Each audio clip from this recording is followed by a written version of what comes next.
Ang konteserang palaban pa rin sa entablado at sa buhay, si Sharonette Florentino. Naku, kapangalan pa ng inaanak kong si Sharonette.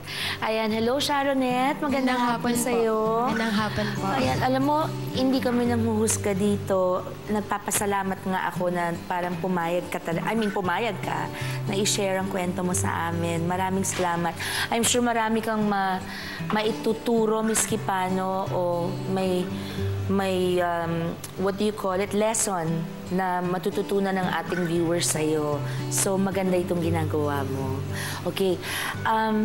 Paano nagsimula, paano niya pinarating sa'yo itong judge na ito na gusto kanyang, kumbaga, yung kanyang indecent proposal, yun na lang ang lagi nating sinasabi, ng tawag natin dyan. Yun, paano niya pinarating sa'yo? Siya ba mismo? Siya po. Anong sabi niya sa'yo? Nililigawan-ligawan niya po kasi ako nun eh. Tapos po, nadadala po ako sa lahat ng sinasabi niya. Tulad ng mga... marami po siya pinapangako sa akin na pag-aaralin niya daw po ako. Tapos, tutulungan niya daw po ako. Naiyak ako. Hindi, okay. My God, hindi ko nga ma-imagine yung dinaanan mo. Pero ibig ko sabihin parang pinangako niya at sinasabi niya kung anong gusto niyang kapalit. Ganon. Parang sinabi ba niya sa yung pag binigay mo sa akin, ito ang kapalit? Or nagpapanggap siyang lumiligaw sa'yo na nagpapanggap siyang true love yung kanyang inaalay? Ganon po. Hindi ka diniretso? Hindi po. So parang may asawa ba siya? Sabi niya po kasi, nagkakaaway po silang dalawa na... Naku, lahat ng lalaki ang may asawa na gustong magloko, yan ang idadahilan. Okay. Wala po kasi ako masyadong alam sa mga ganun. Kasi hindi po talaga ako nagbo-boyfriend. So wala ka pang boyfriend before him? Wala pa po. Ilang taong ka nito? 19. 19, okay. So ilang beses mo nang... Sabi mo nanliligaw na siya sa'yo, ilang beses mo nang pinag-isipan kung... yung part na ibibigay mo na ba ang sarili mo sa kanya o hindi dahil sa dami rin ng pangako niya? Actually, madami po. Kaso lang po, nung time na yun, parang nakuha niyo po yung loob ko eh. Parang yung mga salita niya po parang nakakabighani talaga. Ganun na mabulaklak ang dila. Nung time pa na yun, na sobrang may pinagdadaanan nga po. Yung nanay ko po. Anong gusto mo sabihin kay nanay muna bago ko magtanong uli? Bakit mo nagawa yun? Para sa kanya? Pasensya po na eh, kasi nagawa ko lang yun dahil alam niyo naman na ayoko pong umasa sa inyo na gusto ko pong makatulong na hindi ko alam kung paano. Noong time pa na yun, alam niyo naman na kailangan ko talaga magpadala sa inyo dahil walang-wala tayo nun na ako lang ang kailangan gumawa ng lahat. Kaya napilitan na din po ako nagawin yun. Pero mabait naman po yung tao na yun eh. Pero hindi ko naman akalain na hindi pala totoo yung mga sinasabi niya. You were a virgin, diba? Yes. Obviously, okay. So paano nangyari yung nakarating kayo sa gabing yun? Nung finally sinuko mo na? Party.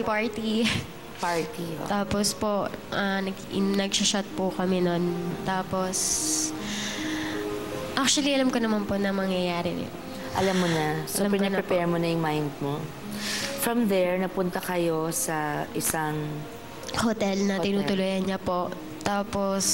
Anong pakiramdam mo? Kasi it was your first time. Nung nag-uumpisa na, syempre. Sobrang kaba.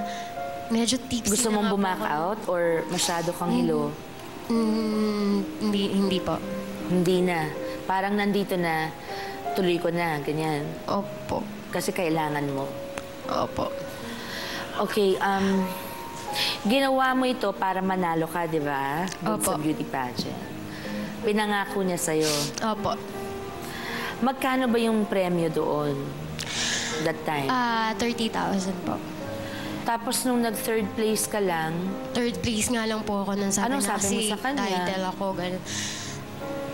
Hindi na po nakapagsalita eh. Parang Nablangko na po. Parang sobrang... Hindi mo nakuha yung 30,000? May nakuha ka ba at all? 10,000 po. So, after that, tumatawag pa siya sa'yo? Nakikita pa kayo? Hindi na po. Ah, hindi na. So, yung Tumawag huling po siya tawag niya para sabihin lang na pupunta Napupunta na po siyang... siyang Las Vegas. At doon na siya. Opo. Anong nasabi mo? Yun nga po, hindi na po talaga ako makapagsalita, no, na hindi ko na po alam gagawin ko, hindi ko po alam kung kanino ko po sasabihin.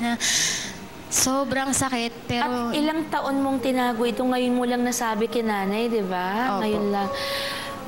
Nagsisisi ka ba? Sobra pong nagsisisi po ako at na-trauma po talaga ako, no, na hindi na po ako sumasali sa mga bikini open.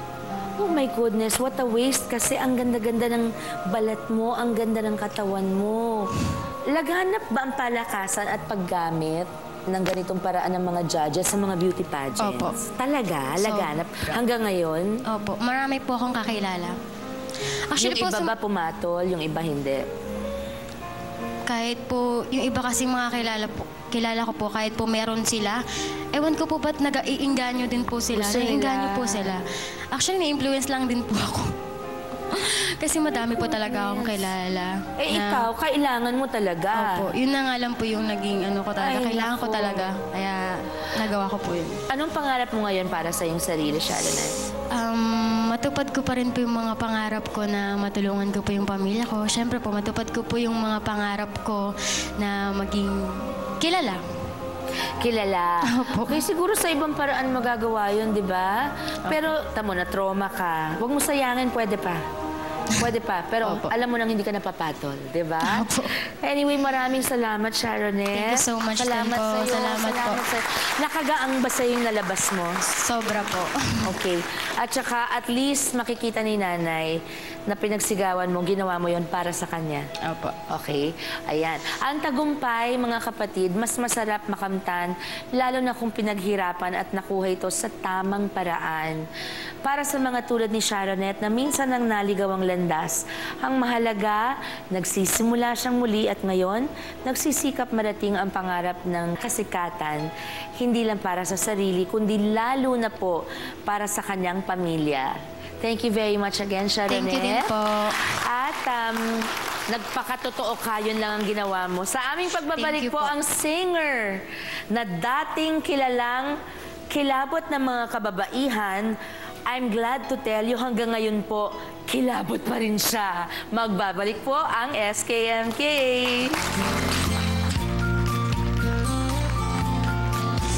For my love. May pamahiin ka ba? O ano? Ang ginagawa sa akin ng nanay ko noon, pinapababad niya ako ng luya sa bibig. Matagal yun. So, ang ganda ng boses mo, pero sunog naman yung alangala mo. Sa